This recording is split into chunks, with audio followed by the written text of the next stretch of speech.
When my parents told me we were moving, they tried to make it sound like a promise. "A new house," my mum said, smoothing down a piece of tape on a cardboard box, as if that could smooth down my feelings too. "A fresh start," my dad added, lifting another box and setting it beside the others like he was stacking up a better future. They both smiled at me, waiting for me to smile back. But I didn't want a fresh start. I wanted the start I already had. I wanted my old bedroom, where I knew which floorboard creaked near the door and which corner of the window got the first slice of morning sun. I wanted my old street, where I could walk to the corner shop without thinking, and I knew exactly when the traffic would pause long enough to cross. I wanted the little park where the swing chains squeaked in the same rhythm every time, and the tree near the benches that always held the same birds. Moving felt like someone had reached into my chest and unhooked something, leaving me loose and uncertain. The new house was at the end of a quiet lane, the kind of lane that felt like it didn't really belong on a map. The road narrowed as you drove along it, and the trees leaned in so close, their branches made a green tunnel overhead. By the time we arrived, it felt like we'd traveled not just to a different place, but to a different kind of silence. The house stood alone. It was bigger than our old one and older too. The bricks were dark with age and the windows were tall and narrow like watchful eyes. A climbing plant had tangled itself up one side of the wall, its leaves trembling in the breeze. The roof sloped gently, like it had settled into its shape and decided to stay that way forever. When the wind moved through the trees, the house made quiet sounds, soft creaks and sighs like it was breathing. My mum clasped her hands together. "It's beautiful," she said. My dad nodded. "Plenty of space," he said, already imagining where furniture would go. I stood near the car, hugging my backpack strap, and watched the front door. It was painted a faded blue, and the brass handle looked worn smooth, as if many hands had turned it over many years. The door opened with a slow complaint. Inside, the air smelled like old wood and dust, and something else I couldn't name. Not unpleasant, just unfamiliar. Like a book you haven't opened yet, full of stories you don't know. Boxes arrived, footsteps echoed, doors opened and closed. My parents' voices filled the rooms as they talked about curtains and rugs and where the kettle should live. I wandered from room to room, feeling like a guest in my own life. That first evening, when the light outside began to fade and the house turned quieter between the sounds of unpacking, I noticed a narrow staircase I hadn't seen before. It was tucked behind a small door on the upper landing, almost hidden as if the house had tried to keep it secret. A little metal latch held the door closed. I lifted it carefully. The latch clicked softly. I opened the door.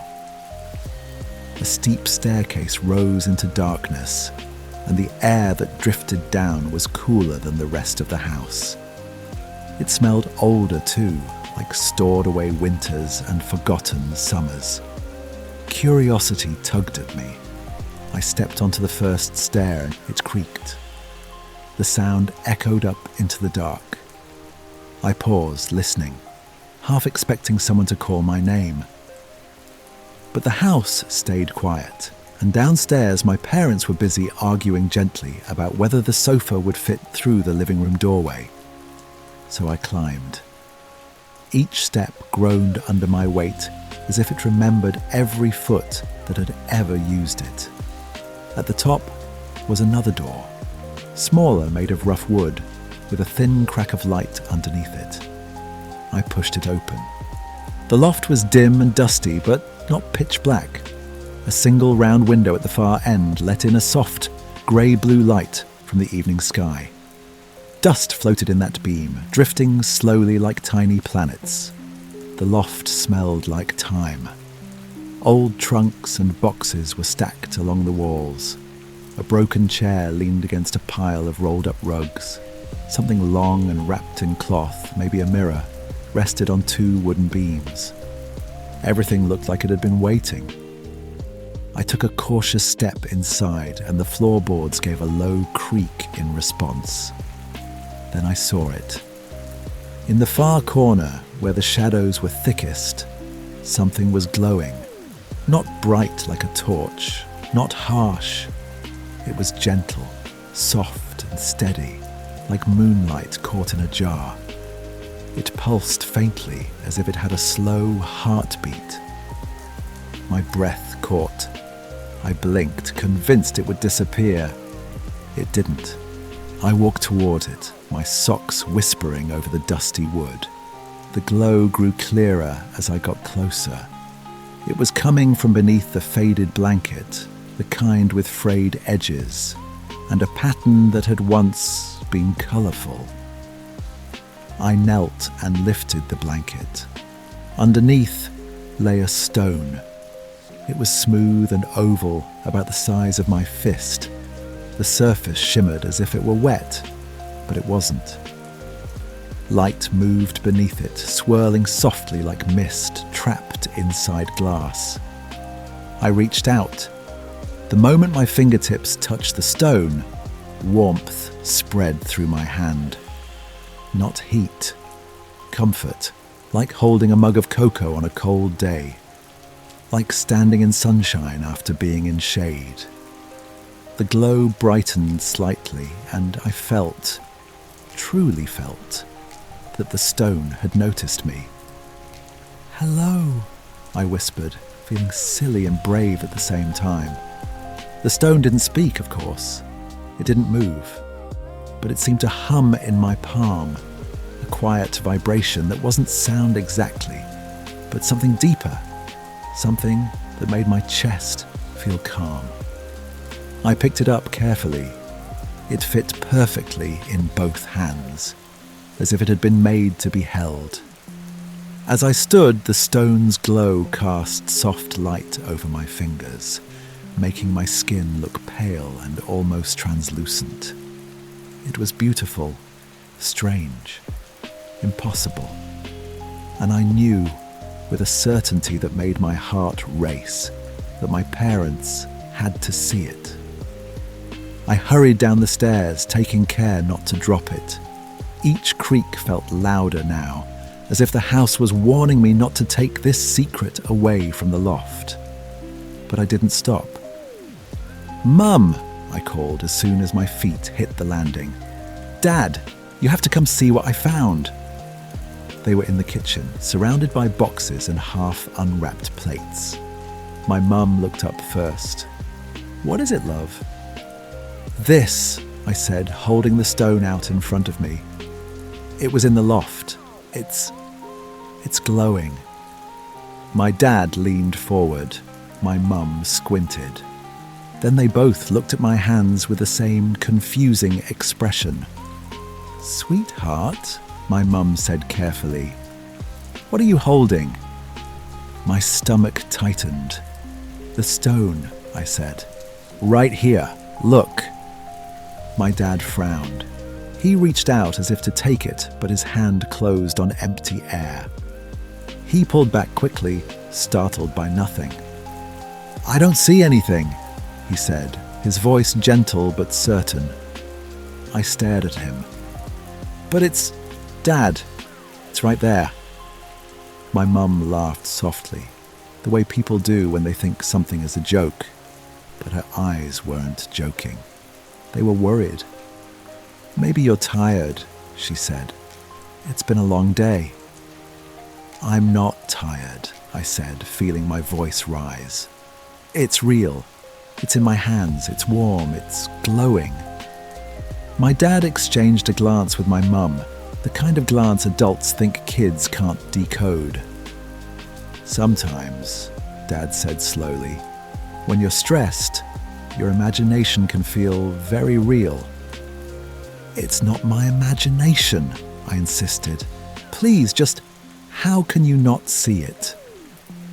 My mum stepped closer and put her hand on my shoulder.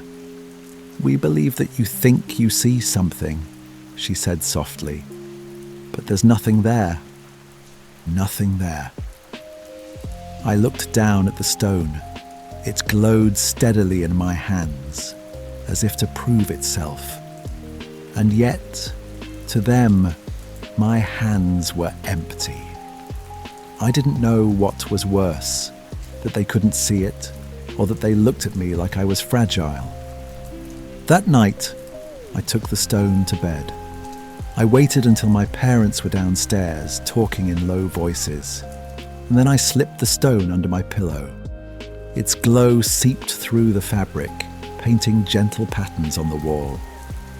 The light was soothing, like a night light that didn't need plugging in. I lay in the unfamiliar room, listening to the house creak and settle around me. The shadows felt different here. The air smelled different. Even the silence was new. But the stone was warm. It made the strangeness feel less sharp. As I drifted towards sleep, I held the stone in one hand and thought, very quietly, that maybe it had been waiting for me. The next day, I tried again. At breakfast, I placed the stone carefully on the table between my cereal bowl and my dad's coffee mug. It glowed softly, a little sun in the middle of the kitchen. "Okay," I said, trying to sound calm. "Now it's on the table. Can you see it?" My mum looked. My dad looked. My dad even leaned closer. "I see your spoon," he said gently. "And the cereal box. And nothing else." My mum smiled sadly. "Are you doing this because you don't like the new house?" she asked. I shook my head so hard my hair fell into my eyes. "No, there's a stone. It's right there." Dad reached out again, as if humoring me. His fingers tapped the table. "Nothing." "You must have moved it," he said, trying to make it sound like a game. I felt heat rise in my face. "I didn't move it!" Mum touched my cheek with her fingertips. "Sweetheart, we're not angry," she said. "We just don't want you to worry yourself." But I was worried, not because of the stone, because of them. How could something be so real in my hands and not real to the people I trusted most? After breakfast, I went outside and sat on the back step. The trees around the house whispered in the breeze. The sky was pale, like it hadn't decided what kind of day it wanted to be. I took the stone from my pocket. In daylight, its glow was softer but still there, like a secret that refused to be swallowed by the sun. I held it close and listened. And that's when I noticed something else. When I focused, really focused, it felt like the stone was pointing. Not physically, but in my mind, like it wanted my attention to turn back toward the loft. So I went. I climbed the narrow stairs again, slower this time. The loft door creaked open, and the dusty air greeted me like an old friend. I stood in the middle of the loft, holding the stone, and waited. At first, nothing happened. Then faintly, I heard a sound. Not from the house, from somewhere far away. A distant ringing, like wind through crystal. The stone pulsed once, brighter than before. And suddenly, I had the strangest feeling that the loft wasn't just a room, that it was a place between places, a pocket where secrets could hide from the rest of the world. I swallowed. "Why can only I see you?" I whispered. The stone warmed in response, and in my mind, not in words exactly, but in feelings, I sensed an answer. Because you found me, because you listened, because you wished. I sat down on an old trunk and held the stone in my lap. My thoughts swirled like dust in the window light. Part of me felt thrilled. Part of me felt lonely. I wanted my parents to understand. I wanted them to look at the stone and gasp the way I had.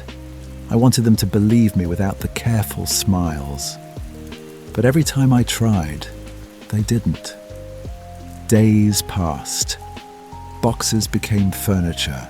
Blank walls gained pictures. The house slowly began to look like a home, at least for them. For me, it still felt like I was living inside someone else's story.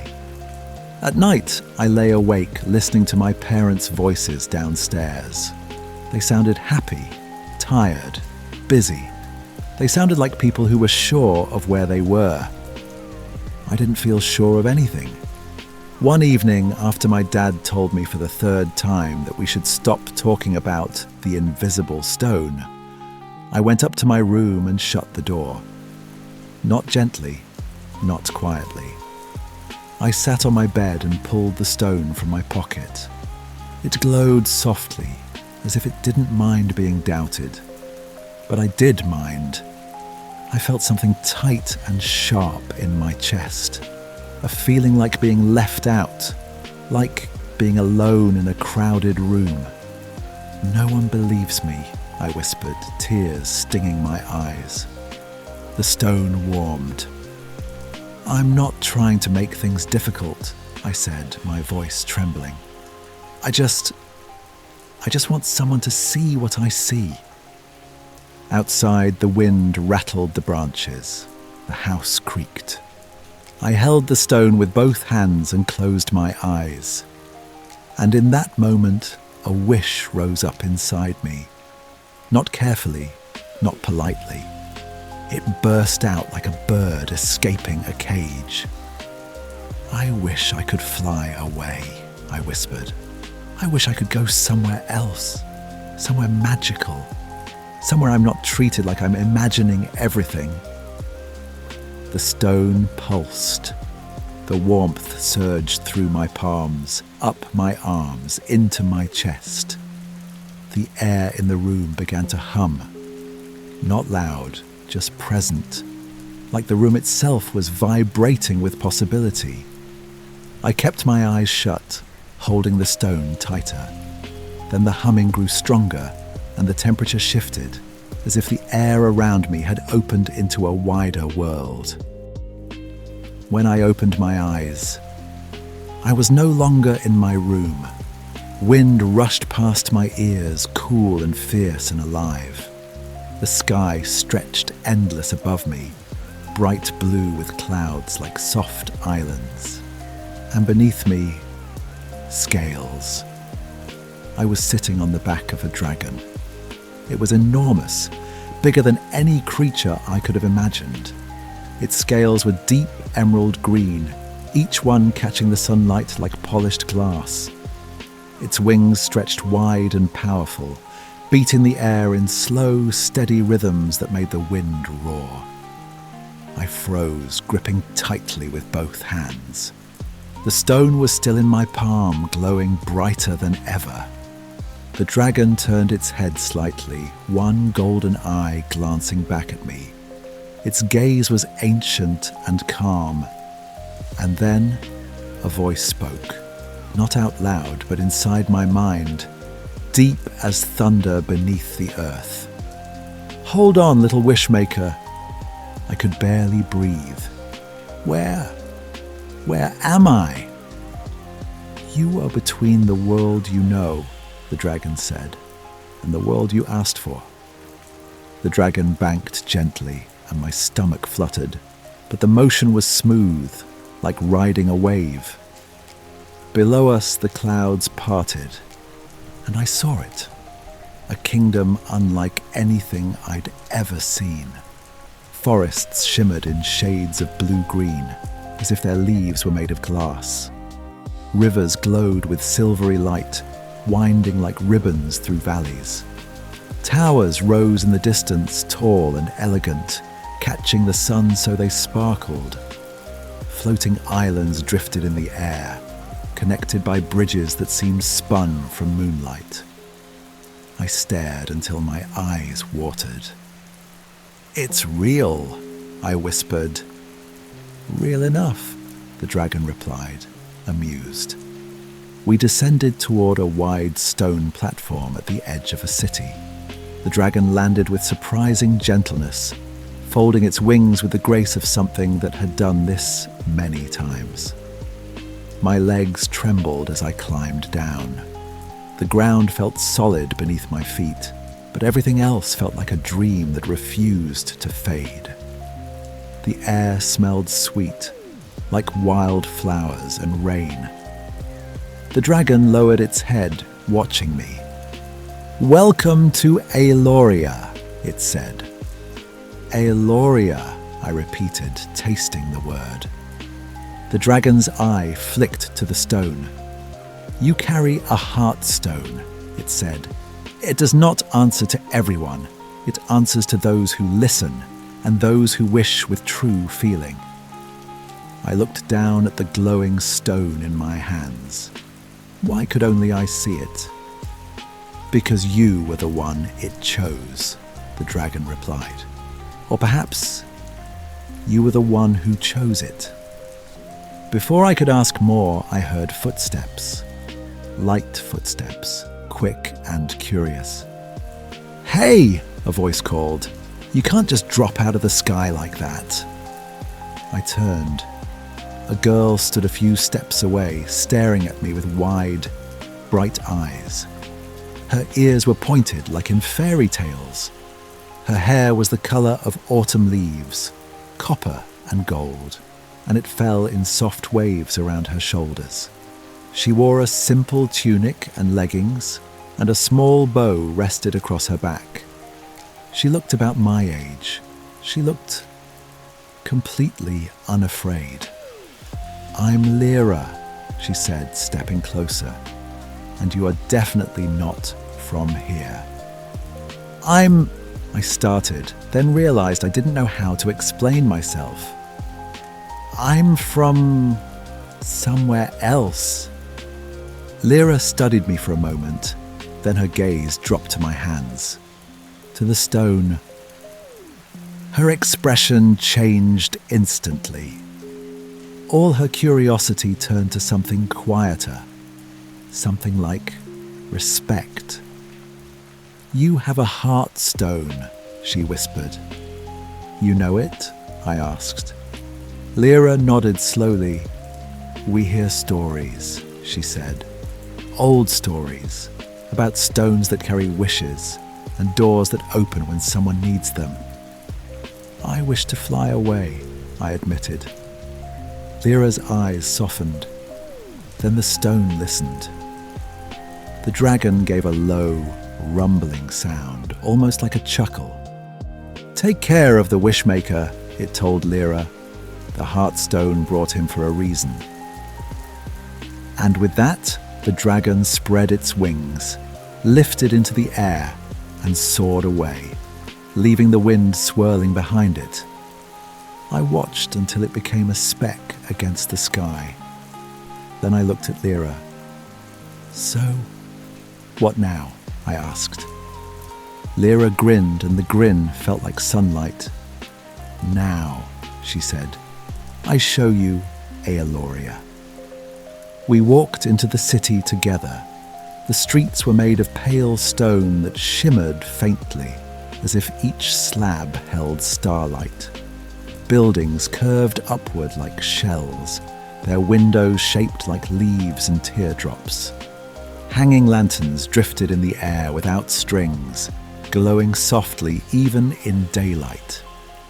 People passed us, elves mostly, and others I couldn't name. Some were tall and graceful, some shorter and rounder, some with skin that glimmered like fish scales. They glanced at me with curiosity, but not with suspicion.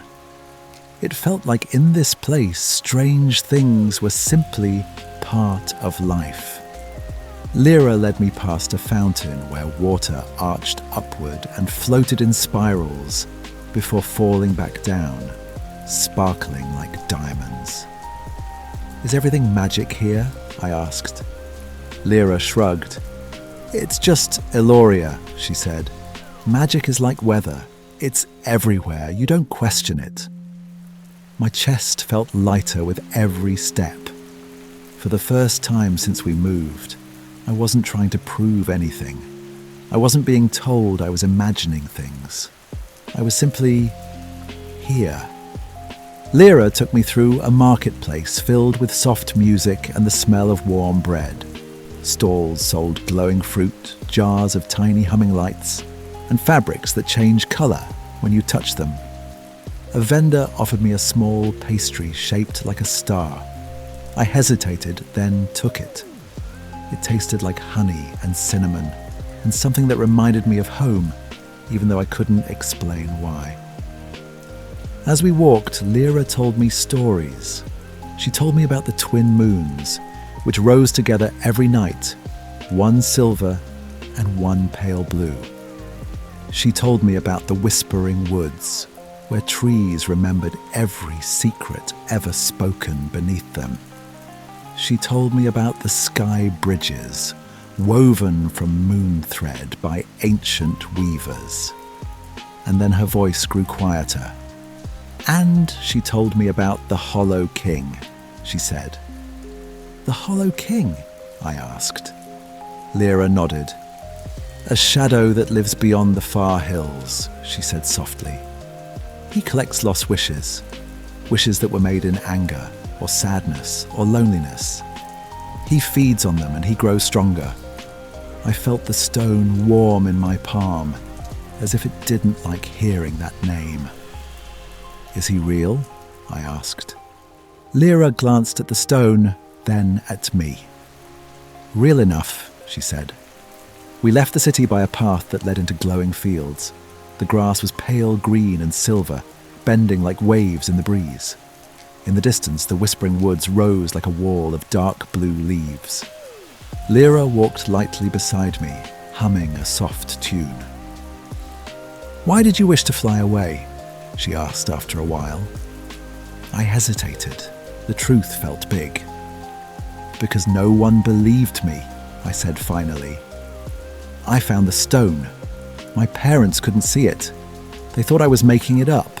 They kept saying I was imagining it." Lyra's expression softened. "That hurts," she said simply. I nodded. It made me feel invisible. Lyra reached out and tapped the heartstone gently with one finger. "This stone doesn't like when someone feels invisible," she said. "It finds people like that." We entered the whispering woods just as the light began to fade into evening. The trees were tall and close together, their trunks a deep blue-grey. Leaves shimmered overhead like tiny mirrors, catching the last sunlight. The air smelled sweet and cool, and somewhere far off, something sang, soft and wordless. At first, the forest was peaceful. Then I heard it, whispers, so faint I couldn't tell if they were real. I slowed. "Do you hear that?"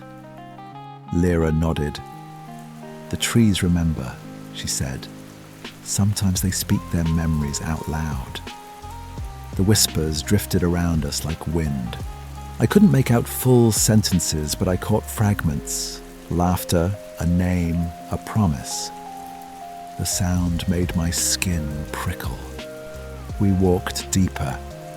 The path narrowed and the forest grew darker. Then ahead, the trees opened into a small clearing.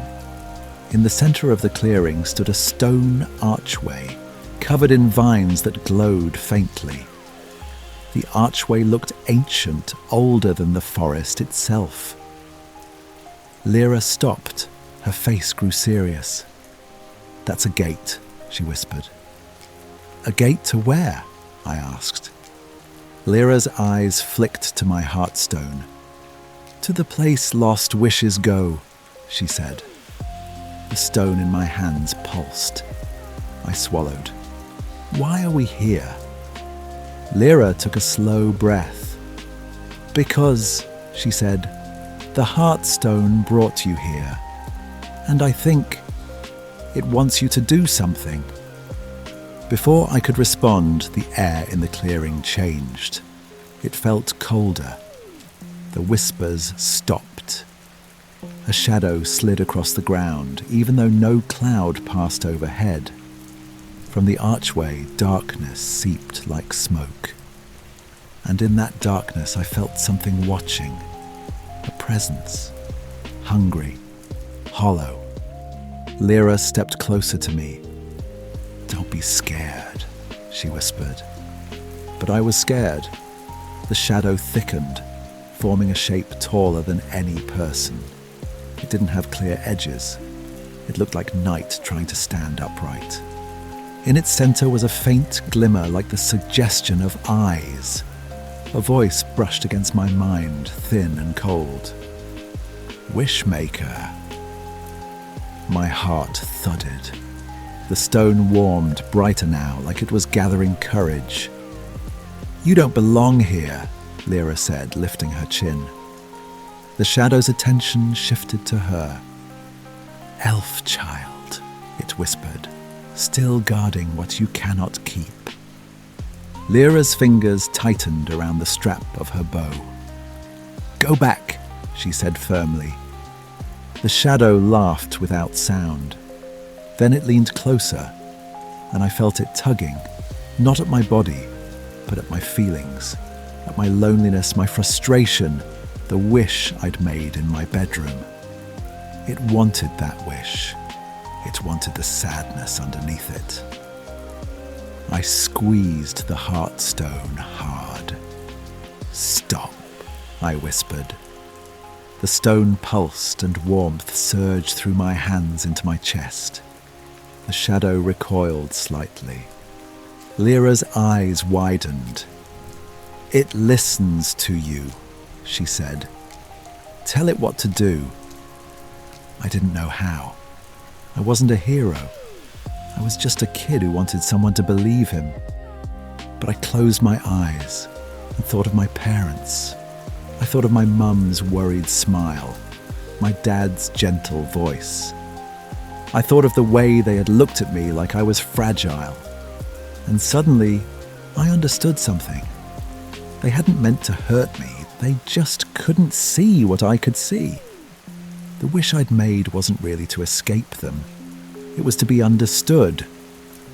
I opened my eyes and I spoke, softly but clearly. "Heartstone," I said. "I don't want to be taken. I don't want my sadness stolen. I want to be seen. I want to be heard. I want my home to feel like home." The stone blazed with warm light. The clearing filled with a glow like sunrise. The shadow hissed, shrinking back as if the light burned it.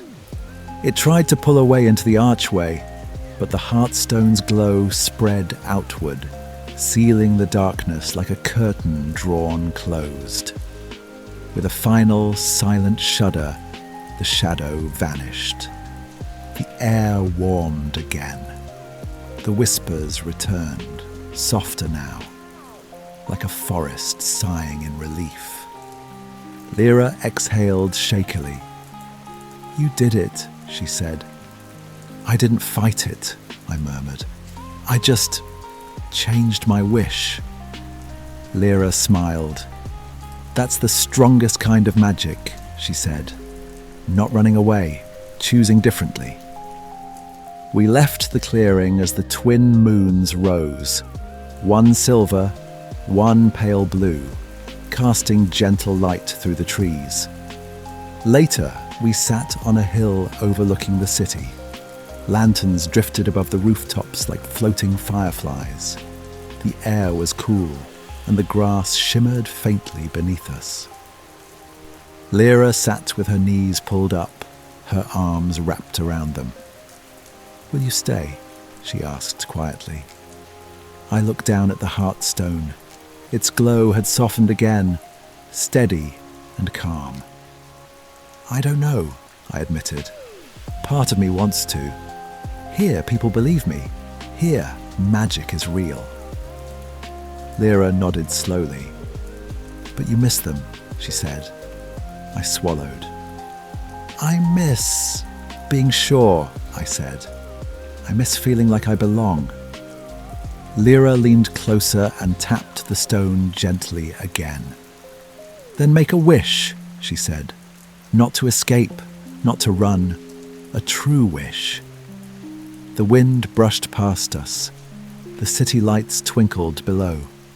Above, the moons watched quietly. I held the heartstone in both hands, and I thought very carefully about what I wanted. Not a dragon, not a kingdom, not a perfect place. I wanted my parents to see me, not just with their eyes, with their hearts. I closed my eyes. "I wish," I whispered, "that my mum and dad could understand, that they could believe me, that they could see what matters even if they can't always see it with their eyes." The heartstone grew warm. The warmth spread through my hands, through my arms, into my chest. The world hummed again, but this time the sound wasn't wild. It was gentle, like a lullaby. When I opened my eyes, the hill was gone. The moons were gone. The lanterns were gone. I was in my bed. Morning light spilled across my blanket. The room felt still and familiar, even though it was in the new house. Somewhere downstairs, I heard the clink of a spoon in a mug and my mum's quiet footsteps. For a moment, I wondered if I had dreamed everything. Then I looked at my hands. The heartstone rested there, dim now, its glow almost completely faded, like an ember after a fire. But it was still warm. I sat up slowly and held it to my chest. Downstairs, I heard my dad call my name. I walked down the steps, each one creaking softly. The house didn't feel like it was watching anymore. It felt like it was waiting. In the kitchen, my parents sat at the table, and between them, on the tabletop, lay the stone. My heart stopped. My mum reached toward it carefully, as if it might bite. "It's real," she whispered. My dad stared at it, his face pale with shock. "I can see it," he said quietly. "I can actually see it." I stood in the doorway, not sure whether to laugh or cry. Mum looked up at me, and her eyes were shining. "Oh, sweetheart," she said, her voice breaking. "You weren't imagining it." Dad stood and came toward me slowly. He didn't look angry. He didn't look doubtful. He looked sorry. "I'm sorry," he said, and his voice was gentle, steady. "We should have listened better." Mum reached for my hand. "We didn't mean to make you feel alone," she said. "We've been so busy with the move. We forgot that you were moving too." Something in my chest unclenched. The stone on the table didn't glow, not like it had before. It didn't need to. Because now, it had done what it came to do. My parents could see it, and more importantly, they could see me. I sat down with them at the table. The morning light warmed the room. The kettle hummed softly in the background. Outside, the trees swayed gently in the breeze, no longer whispering secrets, but singing their quiet, leafy song. And as my mum wrapped her hands around her mug and my dad squeezed my shoulder, the new house didn't feel like a strange place anymore. It felt like the beginning of a story we could all belong to.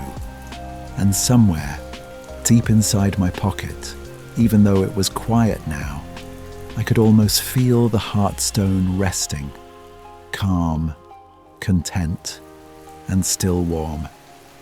The way a wish feels when it finally comes true.